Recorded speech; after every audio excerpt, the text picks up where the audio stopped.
Buenas noches. Fue comunista. Del exilio en la RDA, la antigua República Democrática Alemana, se fue a Cuba. Se casó con una de las hijas, o la hija de uno de los mayores jerarcas de la nomenclatura cubana. Abdicó del comunismo, fue acusado de estar al servicio de los norteamericanos, agente de la CIA, una especie de gusano. Escribió muchos libros, entre ellos Nuestros años verde olivo, que le produjeron un montón de problemas. Roberto Ampuero, escritor, exministro, está con nosotros esta noche. Buenas noches. Buenas noches. Murió Fidel Castro y yo tengo la impresión que en realidad estaba muerto hace rato. O sea, escribió unas columnas, está bien, pero no. O sea, la transición de Fidel Castro a su hermano se produjo ya hace años, ¿no? Sí, en realidad muchos cubanos pensaban que Fidel Castro ya había muerto y que estaba siendo suplantado por un doble. Eso lo decía mucha gente, medio en serio, medio en broma. Muchos cubanos creían en eso. Ahora, es interesante subrayar la diferencia entre sucesión y transición. Fidel Castro jamás pensó una transición hacia otro tipo de sociedad, pero sí se dedicó los últimos años en que estuvo activo a organizar y planificar la sucesión. Es decir, de esto de pasarle el poder personal totalitario a su hermano. Eso lo amarró, lo dejó muy bien amarrado, y esto es lo que estamos viendo, algo que él planificó ya hace muchos años, por lo menos en el 2002, 2004. Yo no sé cuánto de este libro, Nuestros años verde olivo, es ficción y cuánto es realidad. ¿Cuánto es? 95% realidad. Es realidad. Así es. O sea, este asunto de escaparse a la Alemania, Alemania federal, en ese tiempo la Alemania que era occidental, con la hija de uno de los máximos jerarcas, es verdad. Es una parte absolutamente, sí, real. Estuvieron a punto de irse. Sí, y falló todo aquello. Pero es un pensamiento, es que lo llama la atención, pero es un pensamiento muy común, que estaba como estrategia en todo cubano, y está permanentemente como todo cubano. ¿Cómo irse? Una isla, la isla de Cuba, y en cualquier país comunista, la idea era principal que dirigía la pasión humana, era ¿cómo me voy de aquí? ¿Cómo es la forma más segura? ¿Cuál es la forma más segura de salir de aquí? Oye, ¿es verdad que al matrimonio de ustedes asistió Raúl Castro, el actual presidente, no? No, el que estuvo allí fue alguien, de testigo que fue mi señora cubana. El testigo uno era Manuel Barbarroja Piñeiro, el encargado del espionaje cubano, y el otro testigo era Raúl Roa Curí, el ministro de Relaciones Exteriores. ¿Y a la fiesta? A la fiesta, bueno, fue mucha gente, distinta, de cierto nivel, y fue eso en La Habana, absolutamente, sí. ¿Cómo era Fidel? ¿Cómo era Fidel? Porque existe este personaje de los discursos, de estas conversaciones largas, porque era famoso por Pero ¿cómo era Fidel? Yo conocí poco a Fidel, en realidad. Yo era muy joven, yo tenía 21 años, 22 años, no era un personaje que pudiera interesar. A mí una de las cosas, por ejemplo... Sí, pero tenían contacto, o sea, el suegro conocía a Fidel, sí, había sido compañero de armas, ¿no? El que fue mi suegro fue el único ser humano, la única persona, y esto es famoso en Cuba, que un día le dio un piñazo, un tremendo puñetazo a Fidel Castro en la universidad cuando Fidel Castro quería ser dirigente universitario, y el que fue mi suegro también. Y es un puñetazo, que llaman el piñazo famoso de Flores Ibarra. Y ese era el tipo de relación que hubo en un momento. Obviamente después alguien toma el poder, el otro se convierte en un fiscal general de la República. Y dicen que haberlo nombrado como fiscal general de la República fue la gran venganza de Fidel Castro en contra de que le había propinado ese para que se ensuciaran las manos con los fusilamientos en juicio sumario y no fuera Fidel directamente, sino que ese señor. Sí, no hay huellas, no hay nada de pistas que conduzcan hacia Fidel Castro en términos de órdenes firmadas o entregadas para cometer, digamos, estos ilícitos o simplemente violaciones de derechos humanos. Eso fue un hombre muy astuto. Roberto, ¿entonces tuvo, a su juicio, un suegro asesino? El exilio cubano lo califica así, tiene un calificativo muy tremendo. ¿Y usted cómo lo califica, Roberto? Yo creo que fue alguien que aplicó una ley extrema en Cuba y jugó y decidió sobre vidas humanas en forma muy apasionada. A ver, pero fueron no muchos juicio, fusilamientos. No había defensa, no había nada. No, eso era, como sabemos, los tribunales en los países comunistas, históricamente, y sobre todo al comienzo de los procesos, eran tribunales donde en realidad era pro forma.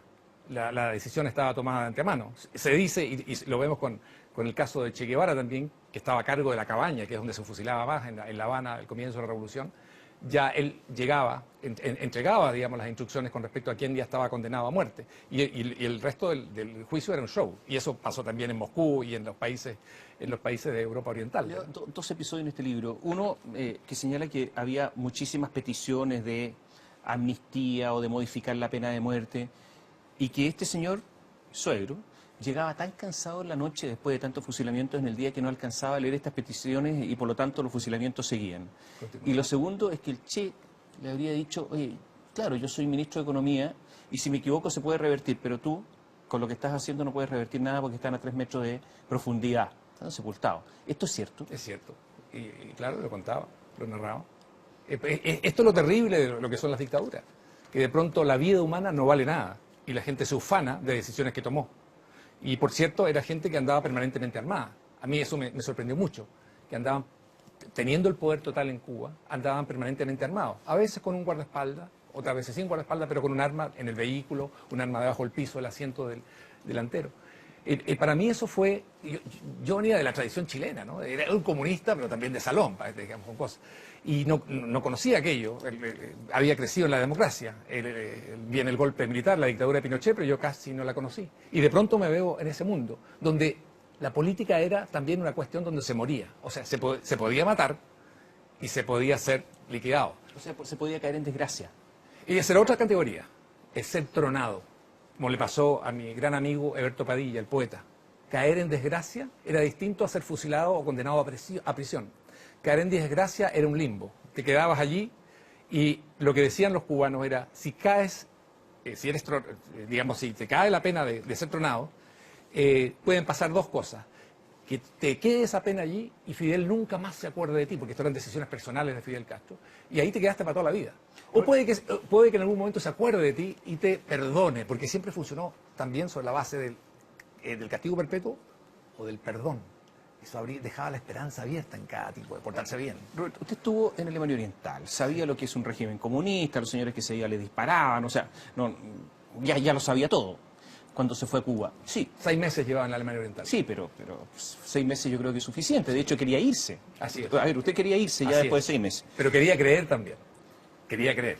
Quería creer porque quería creer en que el socialismo no podía ser algo tan funesto. Quería creer en que el muro era necesario, por ejemplo.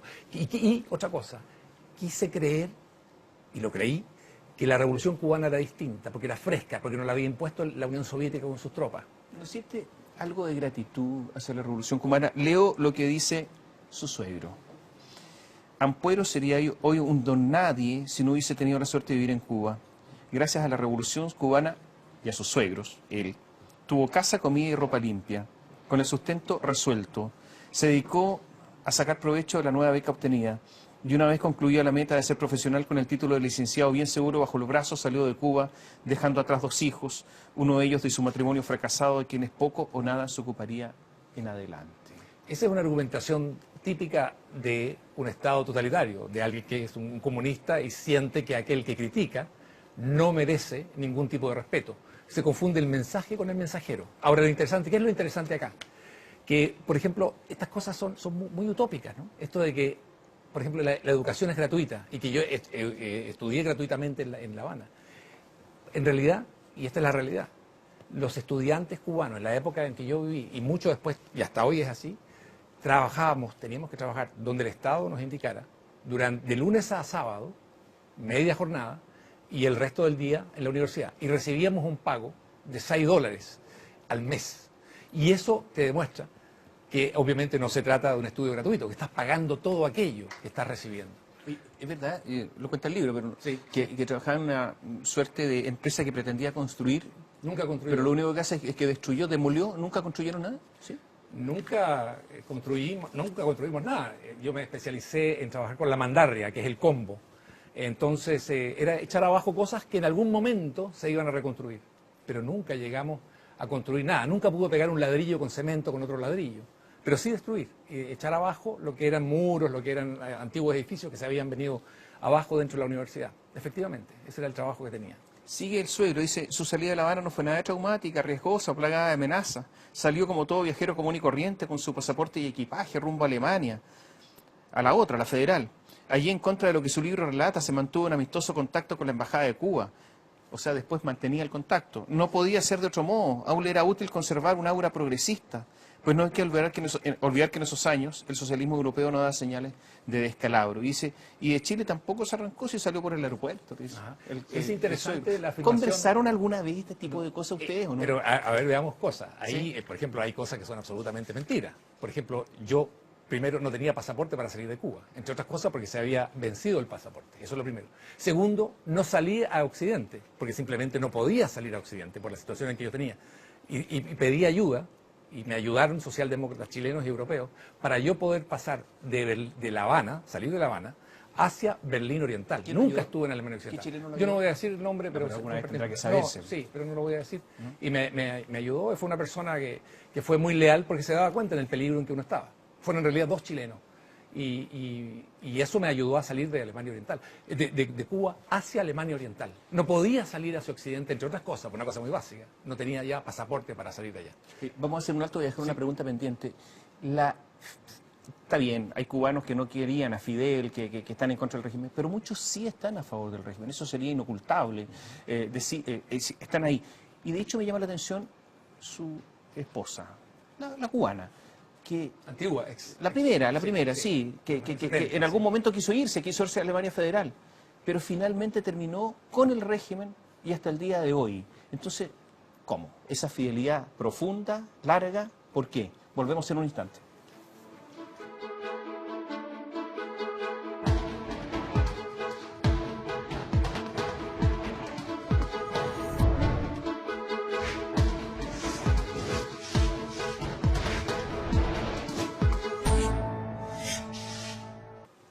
Roberto Ampuero nos acompaña esta noche. ¿Por qué tras 57 años de este gobierno, que es una dictadura, pero hay cubanos que siguen con él? Hemos visto los funerales de Fidel Castro, gente llorando a mares y gente que se manifiesta leal al régimen hasta el final, incluida su primera esposa. Bueno, no sé tanto si esto ha llegado hasta ahí, pero sí, yo creo que hemos visto Pero sigue viviendo en Cuba. Viven en Cuba y también viajando, porque obviamente es una parte de... Pero tiene contacto con toda la dirigencia, Me ¿no? imagino. Esa parte yo no la conozco. Ahora, lo interesante, sí, recordemos que...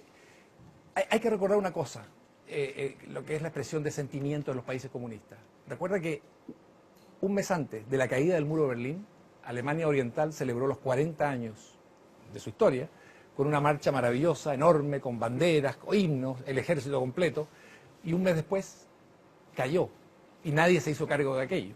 Recordemos también las escenas de Norcorea, de Corea del Norte, con respecto a la muerte de sus líderes. Todos están sufridos. Yo creo que lo interesante es plantear cuánto de aquello es cierto, ok, pero cuánto de la expresión y del sentimiento popular no puede ser expresado. Porque esta conversación que nosotros tenemos aquí, por ejemplo, sobre Fidel Castro, y que fue Fidel Castro, no puede tener lugar en Cuba, ni en un canal de televisión, ni ante la prensa, ni ante la radio. Entonces, ¿por qué? Porque eso está reprimido. Pero, desde luego, hay gente, me imagino, que sigue apoyando al régimen comunista. ¿Qué se habla en Cuba de la familia de Fidel Castro, de Ramón Castro, de los otros Castro? Una familia extensa. Castro además tuvo varios hijos. ¿Se hablaba algo de eso? Se hablaba. El mejor secreto que se conservaba en Cuba era incluso hasta el nombre y la imagen de Dalia Soto del Valle, su mujer, la madre de sus 5 hijos. Nunca nadie la vio. La primera dama era en realidad la esposa de Raúl Castro, Vilma Espín. Eran secretos muy bien guardados. Pero cuando la prensa no existe como institución independiente, no hay nadie que vaya a querer averiguar sobre la realidad privada del comandante en jefe. Eso era así, sencillamente. No se podía saber, no había forma de averiguar. Había que ser, no sé, quizás alguien de la CIA y tener esa información de la CIA para saber más o menos cómo era la vida privada de Fidel Castro. Pero yo tuve oportunidad de tener, y algo que describo en nuestros años Verde Olivo, de mantener una relación un tiempo con un capitán de la revolución, que es de apellido Pacheco, que se encargaba y trabajaba en la oficina del comandante en jefe. Entonces ellos vivían en el Vedado, en unas cuadras que estaban completamente congeladas para el comandante jefe. Y esa era una de las propiedades y quizás la vivienda principal por un largo tiempo de Fidel Castro. Pero él contaba siempre con casas de protocolo o con casas del comandante jefe, que no eran de protocolo, en las distintas regiones, en las distintas provincias, y puertos especiales, playas especiales. Así que su vida transcurría bajo el manto del secreto y mejor guardado. Y, recordemos, era un tipo que temía permanentemente que lo asesinaran. Él habla de que hubo más de 700 intentos de asesinato, yo no creo nunca que fueran tantos, pero era un hombre que vivía obsesionado con su propia seguridad. ¿Quién era Ramón Castro? Ramón era el hermano mayor. Con Ramón me pasó una cosa muy increíble. Yo era comunista todavía. En una reunión nos cuenta algo que adquiere un rasgo casi simbólico para mí hoy, para entender la Cuba de hoy.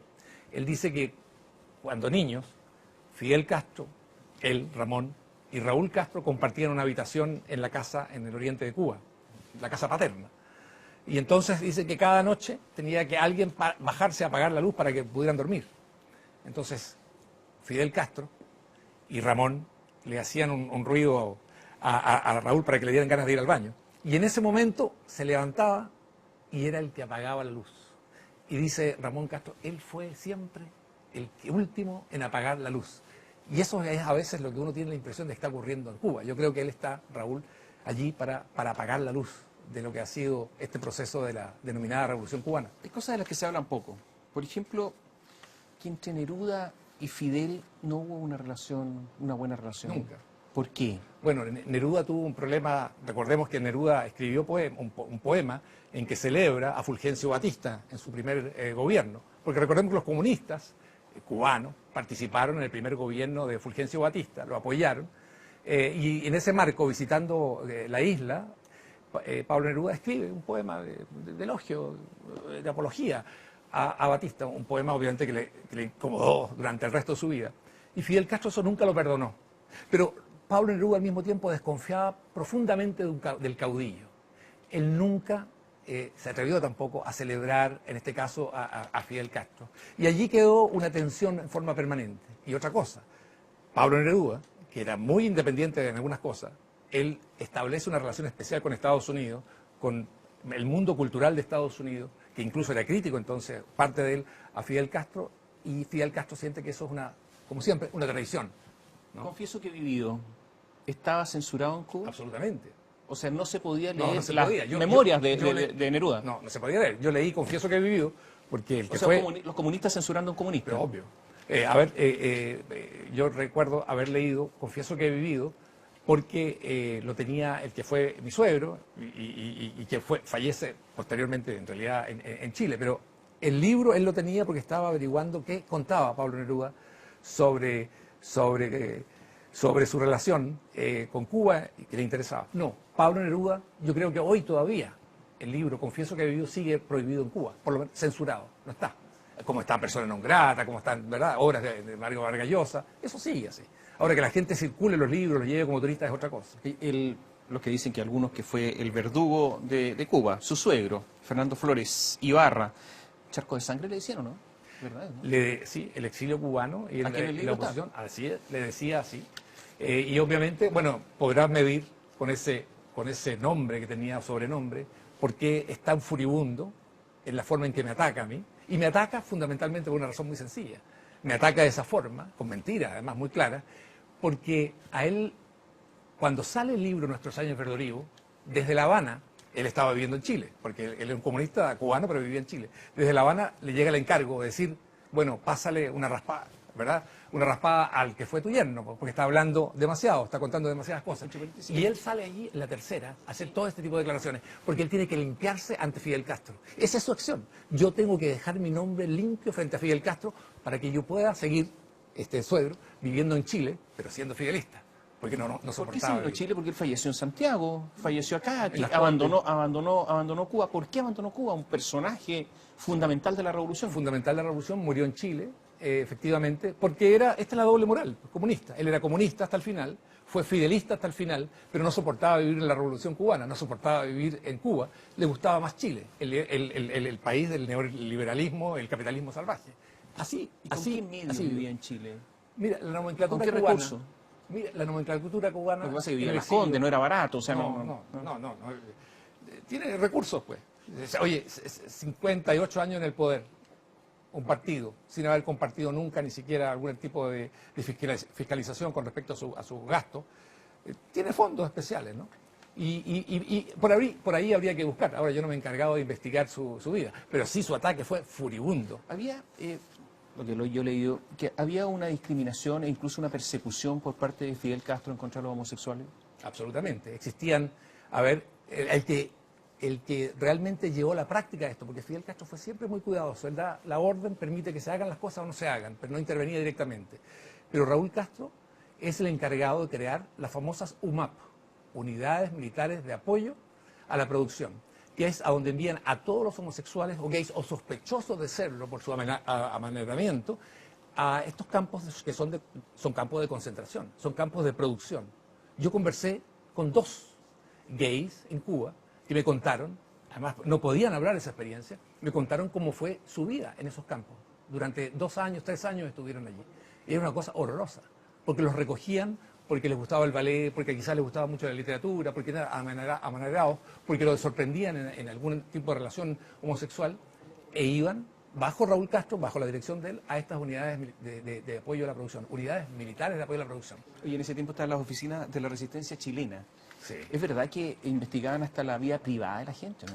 Bueno, en los países comunistas... Estaban, a ver, oficinas formadas por chilenos. Ah, sí, Había claro, chilenos. Claro. En todos los países comunistas, los chilenos estábamos sometidos a los controles propios de un Estado comunista a través de su policía política, para poder salir del país o no salir del país. Eso estaba en la orden. Pero previamente existía un comité chileno integrado por representantes de los partidos, de todos los partidos de la Unión Popular que seguían existiendo en esos países.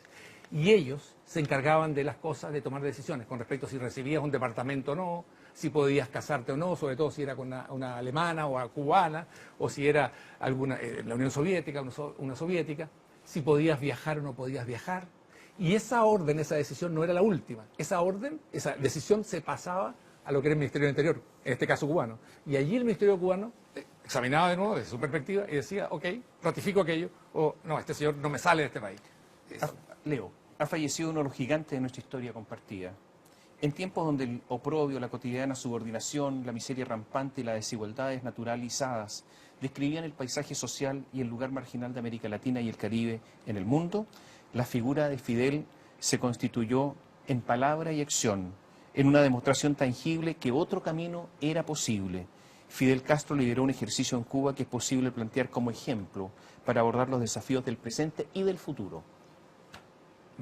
Declaración oficial de la CEPAL, Organismo de Naciones Unidas. Yo ante eso digo lo siguiente: más de 1.700 fusilados, y esto lo conocí de cerca por la historia familiar que tú mencionas.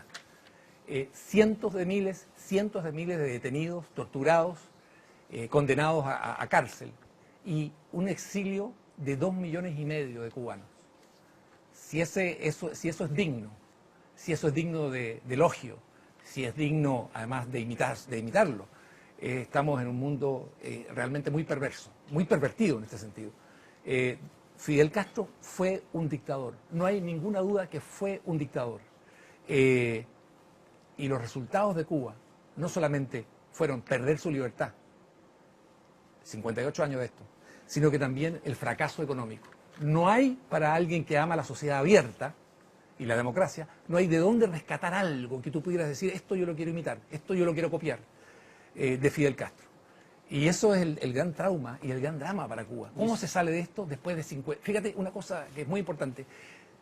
Todo cubano que tiene 70 años o es menor no recuerda haber conocido al presidente de Cuba que haya sido distinto a un Castro. No lo recuerda.